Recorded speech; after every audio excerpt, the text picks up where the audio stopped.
ಮತ್ತು ಆನೆ ಮರಿಯ ತುಂಟಾಟ ಕಥೆ. ಕಾಡೊಂದರಲ್ಲಿ ಹಸಿರು ಗಿಡಮರಗಳಿಂದ ಕೂಡಿದ ಹಕ್ಕಿಗಳ ಕಲರವದಿಂದ ಗುಂಗಿನ ತುಂಬಿದ ಒಂದು ಸುಂದರವಾದ ಕಾಡಿನ ಒಡಲಿನಲ್ಲಿ ಒಂದು ಚಿಕ್ಕ ಮೊಲವೊಂದು ವಾಸಿಸುತ್ತಿತ್ತು. ಈ ಮೊಲಕ್ಕೆ ಹೆಸರು ಚಿಟ್ಟಿ. ಚಿಟ್ಟಿ ತುಂಬಾ ತುಂಟ, ಚುರುಕಾದ ಮತ್ತು ಎಲ್ಲರೊಂದಿಗೆ ಸ್ನೇಹ ಮಾಡುವ ಸ್ವಭಾವದ್ದು. ಅದರ ಕಾಲಿನಲ್ಲಿ ಒಂದು ಗಂಟೆ ಇತ್ತು. ಚಿಟ್ಟಿ ಎಲ್ಲಿಗೆ ಹೋದರೂ ಟಿಂಗ್ ಟಿಂಗ್ ಶಬ್ದ ಬರುತ್ತಿತ್ತು. ಇದರಿಂದ ಕಾಡಿನ ಎಲ್ಲ ಪ್ರಾಣಿಗಳಿಗೆ ಚಿಟ್ಟಿ ಬಂದಿದೆ ಎಂದು ಗೊತ್ತಾಗುತ್ತಿತ್ತು. ಒಂದು ದಿನ ಚಿಟ್ಟಿ ಕಾಡಿನ ಹೊಳೆಯ ಬಳಿ ಓಡಾಡುತ್ತಿತ್ತು. ಅಲ್ಲಿ ಅದಕ್ಕೆ ಒಂದು ಚಿಕ್ಕ ಆನೆ ಮರಿಯೂ ಕಾಣಿಸಿತು. ಈ ಆನೆ ಮರಿಯ ಹೆಸರು ಗುಂಗು. ಗುಂಗು ದೊಡ್ಡ ಆನೆಯಂತೆ ಇದ್ದರೂ ಅದರ ಮನಸ್ಸು ಮಗುವಿನಂತೆ ತುಂಬಾ ತುಂಟಾಟದಿಂದ ಕೂಡಿತ್ತು. ಗುಂಗು ತನ್ನ ಸೊಂಡಿಲಿನಿಂದ ನೀರನ್ನು ಎತ್ತಿ ಎಗರಿಸುತ್ತಾ ಆಟವಾಡುತ್ತಿತ್ತು. ಚಿಟ್ಟಿಗೆ ಗುಂಗುವಿನ ಈ ಆಟ ತುಂಬಾ ಇಷ್ಟವಾಯಿತು. ಹೇ ಗುಂಗು, ನಾನು ನಿನ್ನ ಜೊತೆ ಆಟವಾಡಬಹುದೇ ಎಂದು ಚಿಟ್ಟಿ ಕೇಳಿತು. ಅದರ ಗಂಟೆ ಟಿಂಗ್ ಟಿಂಗ್ ಎಂದು ಶಬ್ದ ಮಾಡಿತು. ಗುಂಗು ಚಿಟ್ಟಿಯನ್ನು ನೋಡಿ ನಗುತ್ತಾ, ಬಾ ಚಿಟ್ಟಿ, ಆದರೆ ನೀನು ಚಿಕ್ಕದಾಗಿದ್ದೀಯಾ, ನನ್ನ ಜೊತೆಗೆ ಆಟವಾಡುವುದು ಕಷ್ಟವಾಗಬಹುದು ಎಂದಿತು.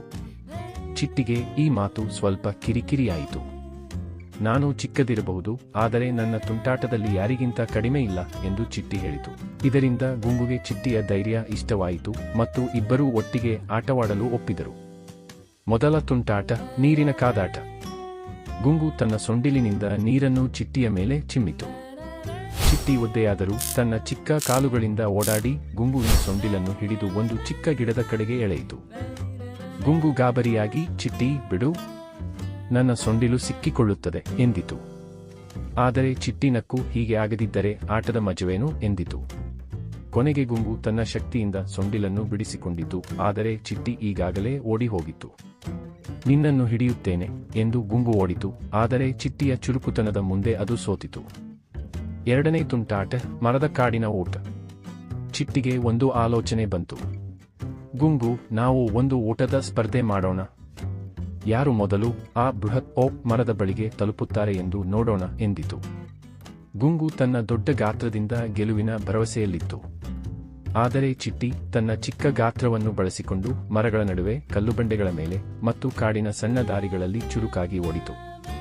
ಗುಂಗು ತನ್ನ ದೊಡ್ಡ ಕಾಲುಗಳಿಂದ ಓಡುವಾಗ ಕೆಲವೊಮ್ಮೆ ಗಿಡಗಳಲ್ಲಿ ಸಿಕ್ಕಿಕೊಂಡಿತು. ಚಿಟ್ಟಿ ಮೊದಲು ಓಕ್ ಮರವನ್ನು ತಲುಪಿತು ಮತ್ತು ಟಿಂಗ್ ಟಿಂಗ್ ಎಂದು ಗಂಟೆ ಶಬ್ದ ಮಾಡುತ್ತಾ ನೃತ್ಯ ಮಾಡಿತು. ಗುಂಗು ಬಂದಾಗ ನೀನು ನಿಜವಾಗಿಯೂ ಚುರುಕು ಎಂದು ಒಪ್ಪಿಕೊಂಡಿತು. ಮೂರನೇ ತುಂಟಾಟ, ಕಾಡಿನ ಗುಪ್ತ ಸ್ಥಳ.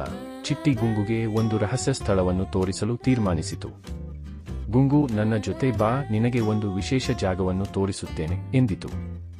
ಚಿಟ್ಟಿ ಗುಂಗುವನ್ನು ಕಾಡಿನ ಒಳಗೆ ಒಂದು ಚಿಕ್ಕ ಗುಹೆಯ ಬಳಿಗೆ ಕರೆದೊಯ್ದಿತು. ಆ ಗುಹೆಯ ಒಳಗೆ ಒಂದು ಸುಂದರವಾದ ಕೊಳವಿತ್ತು. ಅದರ ನೀರು ತಾರೆಗಳಂತೆ ಹೊಳೆಯುತ್ತಿತ್ತು. ಗುಂಗು ಆಶ್ಚರ್ಯದಿಂದ, ಚಿಟ್ಟಿ, ಇದು ಎಷ್ಟು ಸುಂದರವಾಗಿದೆ ಎಂದಿತು. ಚಿಟ್ಟಿ ತನ್ನ ಗಂಟೆಯ ಶಬ್ದದೊಂದಿಗೆ, ಇದು ನನ್ನ ಗುಪ್ತ ಸ್ಥಳ, ಈಗ ಇದು ನಿನಗೂ ಸೇರಿದೆ ಎಂದಿತು. ಕಾಡಿನ ಸ್ನೇಹ. ಆ ದಿನದಿಂದ ಚಿಟ್ಟಿ ಮತ್ತು ಗುಂಗು ಆತ್ಮೀಯ ಸ್ನೇಹಿತರಾದರು. ಗುಂಗುವಿನ ದೊಡ್ಡ ಗಾತ್ರ ಮತ್ತು ಚಿಟ್ಟಿಯ ಚುರುಕಾದ ತುಂಟಾಟ ಒಟ್ಟಿಗೆ ಸೇರಿ ಕಾಡಿನಲ್ಲಿ ಎಲ್ಲರಿಗೂ ಖುಷಿಯನ್ನು ತಂದಿತು. ಅವರ ಆಟ, ಓಟ ಮತ್ತು ತುಂಟಾಟಗಳ ಕತೆ ಕಾಡಿನ ಎಲ್ಲ ಪ್ರಾಣಿಗಳ ಮಾತಿನಲ್ಲಿ ಹರಡಿತು.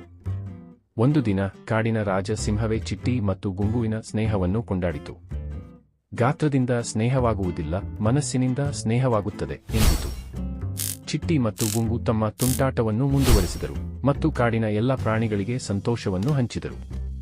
ಅವರ ಟಿಂಗ್ ಟಿಂಗ್ ಶಬ್ದ ಮತ್ತು ಗುಂಗುವಿನ ದೊಡ್ಡ ಕಾಲಿನ ಶಬ್ದ ಕಾಡಿನಲ್ಲಿ ಒಂದು ಸಂಗೀತದಂತೆ ಕೇಳಿಸುತ್ತಿತ್ತು.